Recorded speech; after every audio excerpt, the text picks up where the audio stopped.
Where did police come from anyways? I'm being serious here, okay? I mean, who decided that there needed to be a police service or a police force? And why are they so similar no matter where you go, anywhere in the world? Whose idea was this?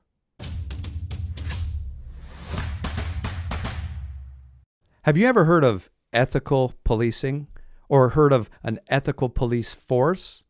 Or how about the term policing by consent? I mean, what does that mean? Does it even make sense? I'm going to talk briefly about the current policing model, how it came to be, and towards the end of this video, I'm going to reveal something that might actually surprise you. Just so you know, I'm going to be looking at my computer screen every now and then. This video is not going to be long and drawn out. I'm going to try to stick to some interesting points here, and this is very interesting, but bear with me. A lot of people think that the current policing model was based off a particular evil regime which existed in World War II. Okay, I'm not going to name it because it's actually just, it's evil and there's no need. That's actually not true. However, having said that, the current model that we use in North America and in many other parts of the world did in fact originate in Britain. One person in particular, a politician, saw a need and wanted to set up a national police force. He received some pushback. People were suspicious of the idea of a large and possibly armed police force and feared that it could be used to suppress protest or support unpopular rule. Most people at that time, they didn't think it was the job of the national government to set up and control a national police force. They figured it should fall under local control. We hear a lot of these same arguments today with municipalities and such. There were 9 principles of policing developed and credited to this individual, and are known as the Peelian Principles. These principles were intended to define an ethical framework for policing and emphasize the importance of public cooperation and maintaining public trust. These principles are widely recognized as foundational to modern-day policing, as we all know. I'm going to be referring to my notes here. Bear with me. The Peelian Principles describe the philosophy of an ethical police force. The principles, again, traditionally ascribed to Peel, state that whether the police are effective is not measured on the number of arrests, but on the lack of crime. Above all else, an effective authority figure knows trust and accountability are paramount. Hence, his most often quoted principle that the police are the public and the public are the police. I had that as my LinkedIn intro for many, many years. In this model, which I'll get to, the police are regarded as citizens in uniform. So let's get into these here. These principles, these 9 principles, were intended to define the ethical framework for policing and emphasize the importance of public cooperation and maintaining public trust. Sounds simple enough? Here are the 9 principles. Number 1, the basic mission for which the police exist is to prevent crime and disorder. Number 2, the ability of the police to perform their duties is dependent upon public approval of police actions.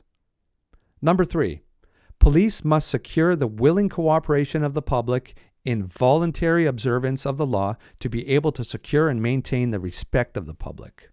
Number 4, the degree of cooperation of the public that can be secured diminishes proportionally to the necessity of the use of physical force.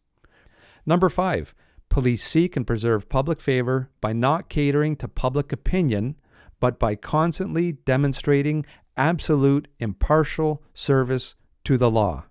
Number 6, police use physical force to the extent necessary to secure observance of the law or to restore order only when the exercise of persuasion, advice, and warning is found to be insufficient. Number 7, the police at all times should maintain a relationship with the public that gives reality to the historic tradition that the police are the public and the public are the police. The police being only members of the public who are paid to give full-time attention to duties which are incumbent on every citizen in the interests of community welfare and existence. Might have to think about that one for a bit. Number 8, police should always direct their actions strictly towards the functions and never appear to usurp the powers of the judiciary. Number 9, the test of police efficiency is the absence of crime and disorder, not the visible evidence of police action in dealing with it. These principles emphasize the importance of community policing, ethical conduct, and the prevention of crime, laying the groundwork for modern policing practices focused on public cooperation and trust. Those principles, does that appear to be the type of police service you see today? And I say police service, even though the word force is used, because the term force was seen as too harsh by many police forces, so they adopted a softer term.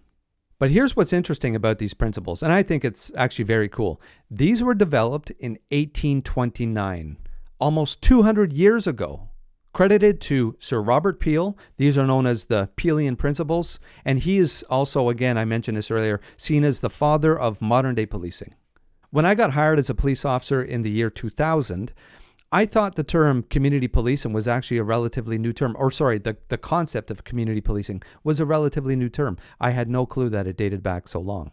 So again, if you're interested in policing at all, for whatever reason, and most people are, judging by the movies that you see and you look at the top 10 TV programs out there, most of them have an aspect of law enforcement. If you want to be a cop, you believe we need policing reform, or again, you just hate the police and you want to challenge the current system, then at least know about its history. Students interested in a career in policing or law enforcement, they should cover this for assignments, study it, and know it. Just type in your favorite search engine, Sir Robert Peel. Robert Peel's 9 Principles of Policing. Some of the wording will be different, summarized, but the principles are the same.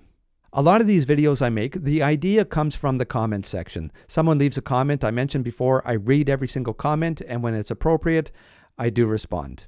So please, if you find this information helpful, you want me to cover something, leave me a comment. If you like my content, please consider liking this video and subscribing to my channel. And until the next video, thank you very much for watching. Be safe out there, look after one another, and perhaps we will see you again.